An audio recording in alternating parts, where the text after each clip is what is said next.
서울의 밤은 차갑고 비는 거리를 적시며 끝없이 쏟아졌다. 지수, 25세, 한국 여성은 젖은 머리카락을 쓸어내리며 기타를 끌어안았다. 그녀의 노래는 이제 더 이상 그들의 집에서 울릴 수 없었다. 너 같은 사람은 우리 가족에 필요 없어. 아버지의 고함이 아직도 귀에 맴돌았다. 지수는 집에서 쫓겨난 지 몇 시간째 비에 젖은 채 종로의 좁은 골목을 헤매고 있었다. 그녀의 기타 케이스는 무겁게 어깨를 짓눌렀지만 그것만이 그녀의 유일한 동반자였다. 그녀는 늘 노래로 자신의 마음을 표현해왔다. 하지만 지금 그 노래조차 세상은 듣고 싶어하지 않는 것 같았다. 지수는 자신이 레즈비언이라는 사실을 숨기지 않았다. 대학에서 만난 민서, 22세, 한국 여성을 사랑하게 된 순간부터 그녀는 더 이상 거짓된 삶을 살고 싶지 않았다. 민서는 짧은 머리에 당당한 미소를 지닌 사람이었다. 그녀는 지수에게 세상과 맞서 싸울 용기를 주었다. 하지만 그 용기는 지수를 가족과 그리고 사회의 따가운 시선 속으로 몰아넣었다. 지수야, 여기서 뭐해? 갑작스러운 목소리에 지수는 고개를 들었다. 민서였다. 비에 젖은 민서의 얼굴은 걱정으로 가득했다. 그녀는 우산을 들고 있었지만 지수를 위해 그것을 버리고 비를 맞으며 다가왔다. 왜 전화 안 했어? 나 지금 얼마나 걱정했는지 알아? 지수는 말을 잇지 못했다. 민서의 따뜻한 손이 그녀의 차가운 손을 잡아주자 눈물이 비와 섞여 흘렀다. 나 집에서 쫓겨났어. 아빠가 내가 너를 사랑한다고 했을 때 그녀는 말을 멈추고 숨을 몰아쉬었다. 내가 이런 사람이라서 부끄럽대.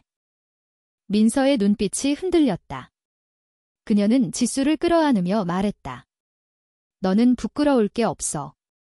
절대. 내가 너를 지킬게. 하지만 지수는 알았다. 민서도 그녀처럼 상처받고 있었다. 민서는 보수적인 가정에서 자라지 않았지만 그녀의 직장 동료들은 그녀가 다른 사람들과 어울린다는 이유로 뒷말을 했다. 그럼에도 민서는 지수를 위해 당당히 맞섰다. 그날 밤, 두 사람은 비를 맞으며 서울의 거리를 걸었다. 지수는 기타를 메고 민서는 그녀의 손을 놓지 않았다. 그들은 명동의 한 작은 카페로 들어갔다. 카페 주인인 혁진, 30세, 한국 남성, 지수의 오랜 친구였다. 그는 지수의 젖은 모습을 보고 놀라며 말했다. 지수야, 무슨 일이야? 이 시간에 여기서 뭐해? 지수는 모든 것을 털어놓았다. 가족의 배신, 세상의 차가운 시선, 그리고 민서와의 사랑. 혁진은 조용히 듣더니 따뜻한 커피를 내주며 말했다. 여기 있어? 당분간 우리 카페에서 지내면서 마음 정리해. 그리고 너 노래 여기서 불러도 돼. 지수는 믿을 수 없었다. 그녀의 노래는 가족에게조차 거부당했는데 혁진은 그녀에게 무대를 주겠다고 했다. 민서는 지수의 손을 꼭 잡으며 미소 지었다. 봐, 우리에겐 아직 희망이 있어. 그날 밤, 지수는 카페의 작은 무대에 섰다. 비에 젖은 기타를 들고 떨리는 목소리로 노래를 시작했다. 그녀의 노래는 사랑과 상처, 그리고 저항에 관한 이야기였다. 카페에 있던 몇몇 손님들은 처음엔 어색해했지만 곧 그녀의 목소리에 빠져들었다. 민서는 무대 아래에서 그녀를 바라보며 눈물을 흘렸다. 지수의 노래는 단순한 멜로디가 아니었다. 그것은 그녀의 존재, 그녀의 사랑, 그녀의 투쟁이었다. 그날 밤, 그녀는 알았다. 비록 세상이 그녀를 쫓아내더라도 그녀의 노래는 결코 멈추지 않을 것이라는 것을. 지수의 노래는 카페를 넘어 소셜미디어로 퍼져나갔다. 혁진이 몰래 찍은 그녀의 공연 영상이 유튜브에 업로드되면서 사람들은 그녀의 목소리에 귀 기울이기 시작했다. 하지만 그 인기는 양날의 검이었다. 영상 아래에는 응원의 댓글도 있었지만 악플도 쏟아졌다. 레즈비언이 노래를 부른다고? 역겹다. 이런 사람들 때문에 우리나라가 망한다. 지수는 그런 댓글을 읽으며 가슴이 찢어지는 듯 했다. 민서는 지수를 다독였다. 저 사람들 말 안 들으면 돼. 내 노래는 진짜야? 그걸 아는 사람들이 분명 있을 거야. 하지만 지수는 흔들렸다. 그녀는 자신의 노래가 사람들을 감동시킬 수 있다고 믿었지만 세상의 증오는 그녀를 짓눌렀다. 한편 민서는 자신의 방식으로 지수를 돕기 위해 움직였다. 그녀는 지역 커뮤니티 센터에서 일하는 수연 28세, 한국 여성을 알게 되었다. 수연은 성소수자 지원 단체를 운영하며 젊은이들에게 안전한 공간을 제공하는 활동가였다. 민서는 수연에게 지수의 이야기를 들려주었다. 수연은 지수의 영상을 보고 깊은 인상을 받았다. 이 사람 정말 대단해. 그녀의 노래는 사람들의 마음을 움직일 수 있어. 우리 단체에서 공연을 제안해볼까? 수연의 제안에 민서는 눈을 반짝였다. 하지만 지수는 망설였다. 내가 사람들 앞에서 노래를 부르면 더 큰 비난을 받을지도 몰라. 수연은 단호하게 말했다. 지수 씨, 당신의 목소리는 세상을 바꿀 수 있어. 두려워하지 마세요. 우리가 함께 할게요. 그녀의 말은 지수에게 작은 용기를 주었다. 며칠 뒤 수연의 단체는 작은 공연을 준비했다. 서울의 한 공원에서 열리는 다양성을 위한 음악회였다. 지수는 떨리는 마음으로 무대에 올랐다.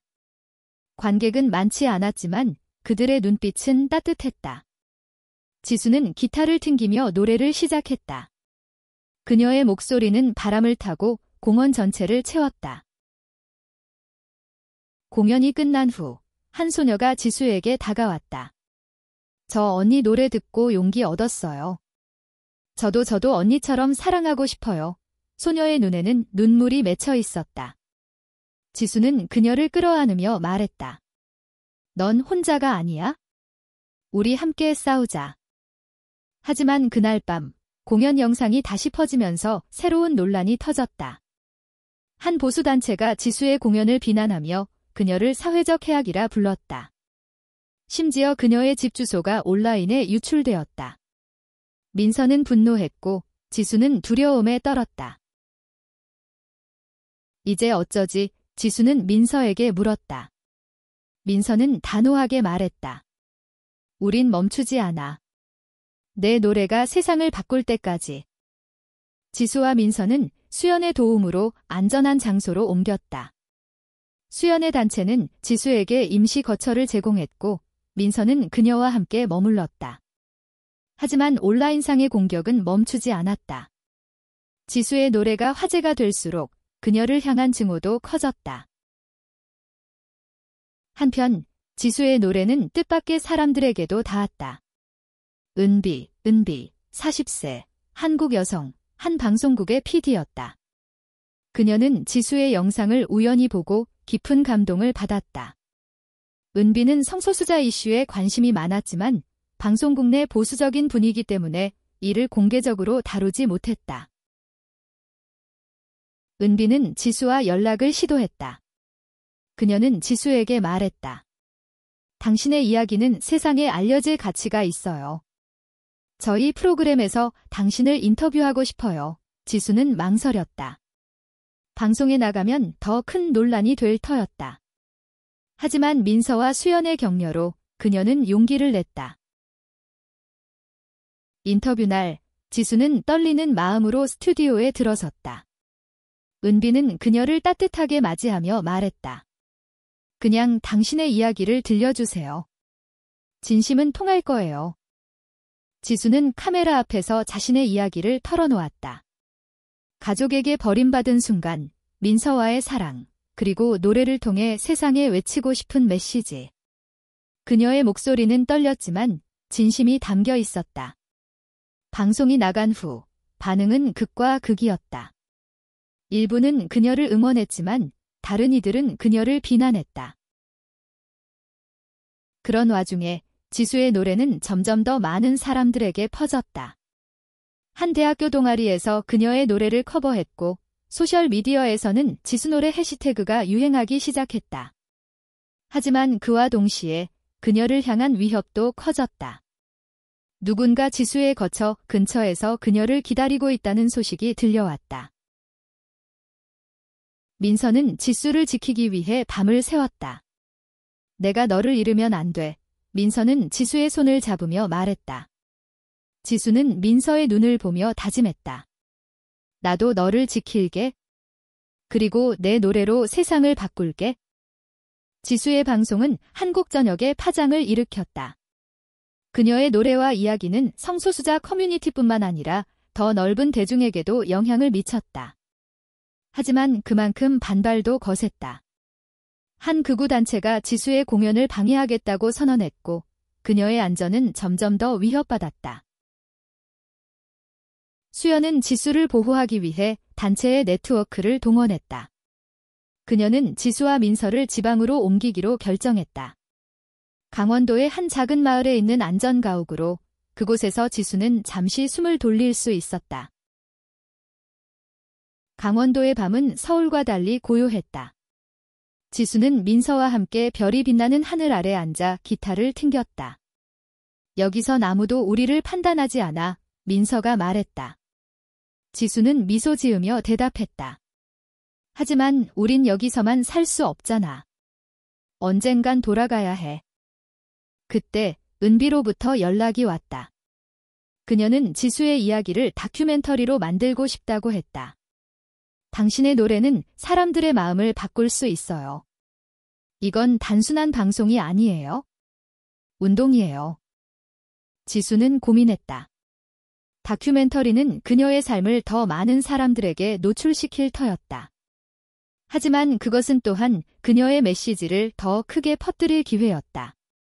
민서의 지지 속에 지수는 동의했다.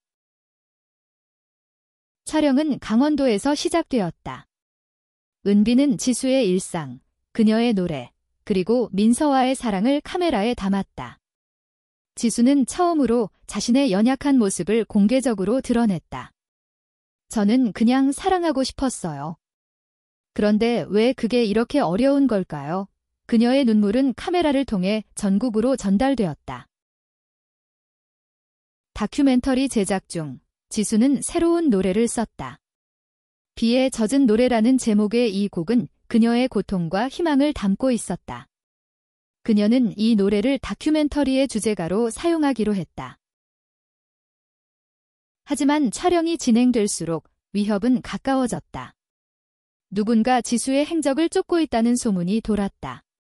민서는 점점 더 불안해졌다. 지수야, 우리 그냥 조용히 살아. 이렇게 위험한데 하지만 지수는 고개를 저었다. 내가 멈추면 우리 같은 사람들은 영원히 숨게 될 거야. 다큐멘터리 촬영은 계속되었지만 지수의 마음은 무거웠다. 그녀는 자신의 노래가 사람들에게 희망을 주고 있다는 것을 알았지만 동시에 그녀와 민서를 향한 증오는 점점 더 조직적으로 변해갔다. 익명의 메시지들이 그녀의 소셜미디어로 쏟아졌다.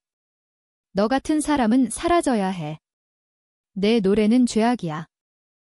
민서는 지수를 지키기 위해 더 적극적으로 움직였다. 그녀는 수연과 함께 보안 요원을 고용하고 지수의 공연 일정을 비밀리에 관리했다.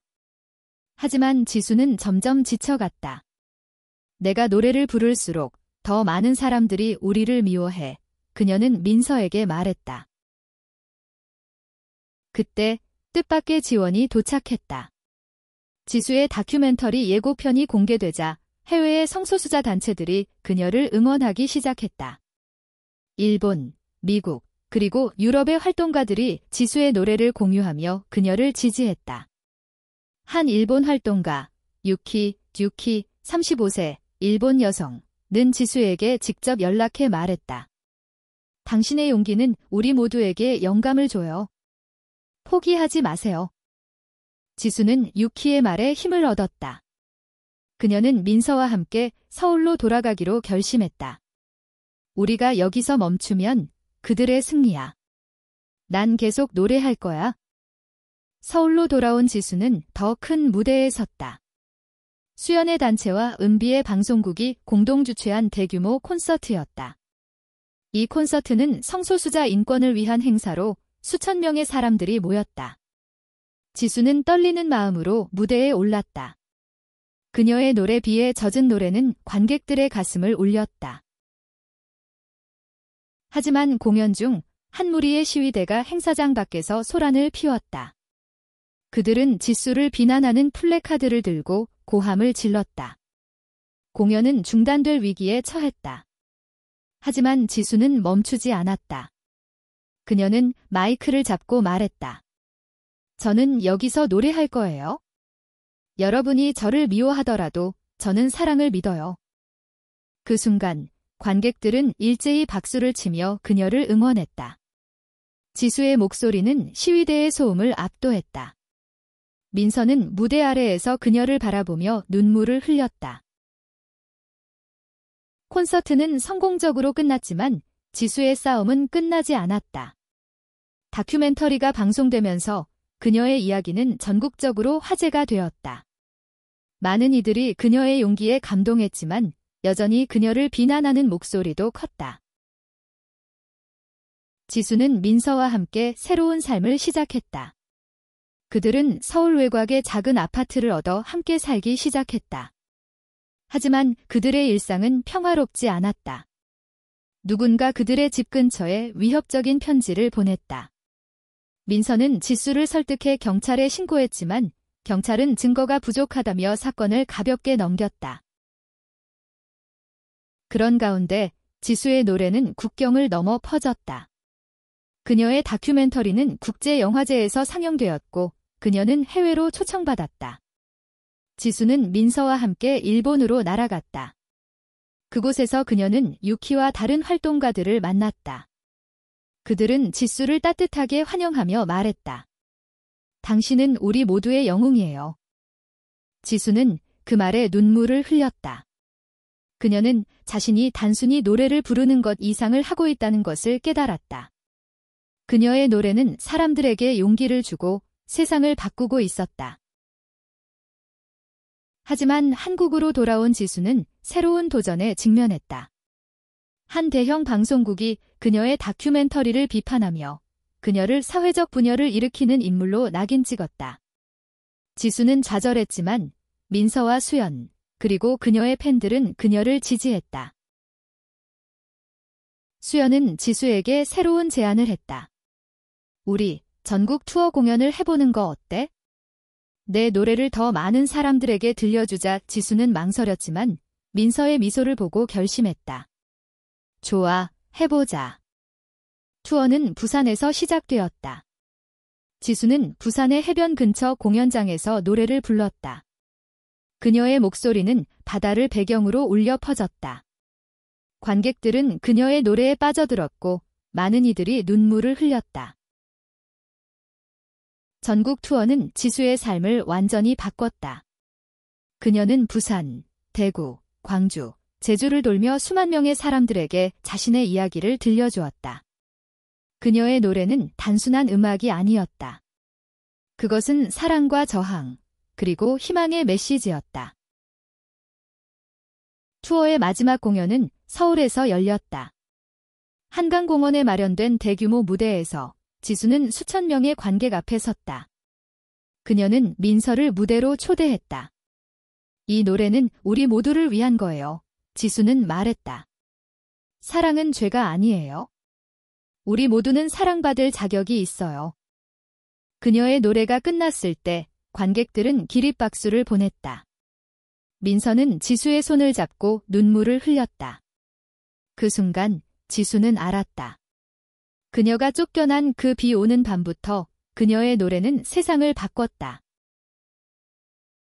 다큐멘터리는 국제적으로도 큰 반향을 일으켰다. 지수는 세계 곳곳에서 초청받아 공연을 했고 그녀의 이야기는 성소수자 인권운동의 상징이 되었다. 한국에서도 그녀의 노래는 점점 더 많은 사람들에게 받아들여졌다. 지수는 민서와 함께 새로운 꿈을 꾸기 시작했다. 그들은 성소수자 청소년들을 위한 음악 학교를 설립하기로 했다. 우리처럼 상처받은 아이들이 자신의 목소리를 찾을 수 있게 지수는 말했다. 마지막으로 지수는 자신의 기타를 들고 한강변에 섰다. 비는 더 이상 내리지 않았다. 그녀는 민서의 손을 잡고 미소 지었다. 우리가 해냈어, 민서가 말했다. 지수는 고개를 끄덕이며 대답했다. 아니, 우리 아직 시작이야. 그녀의 노래는 이제 온 나라를 울렸고 레즈비언이라는 이름은 더 이상 수치가 아니라 자부심이 되었다. 지수의 목소리는 세대를 이어 울려 퍼질 것이었다.